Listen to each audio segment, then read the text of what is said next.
விருதாச்சலம் விருதகிரீஸ்வரர் திருக்கோவில் மாசிமக பிரம்மோற்சவ கொடியேற்ற நிகழ்வு நடைபெற்றது. மாசிமகத்தை முன்னிட்டு கடலூர் மாவட்டம் விருதாச்சலத்தில் பழமை வாய்ந்த ஸ்ரீ அருள்மிகு விருதாம்பிகை பாலாம்பிகை உடனுரை விருதகிரீஸ்வரர் திருக்கோவிலில் சிவாச்சாரியார்கள் வேத மந்திரங்கள் முழங்க கொடிமரத்திற்கு தயிர், பன்னீர், சந்தனம் உள்ளிட்டவைகளால் அபிஷேகம் செய்யப்பட்டது. பின்னர் ஓம் நம சிவாய என்ற பக்தர்கள் கோஷத்துடன் கொடியேற்றம் நிகழ்வு நடைபெற்றது.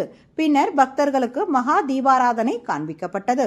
முன்னதாக சிறப்பு அலங்காரத்தில் காட்சியளித்த விநாயகர், முருகர், விருதாம்பிகை, விருதகிரீஸ்வரர், சண்டிகேஸ்வரருக்கு சிறப்பு பூஜைகள் நடத்தப்பட்டது. இந்நிகழ்வில் 500க்கும் மேற்பட்ட பக்தர்கள் கலந்து கொண்டனர்.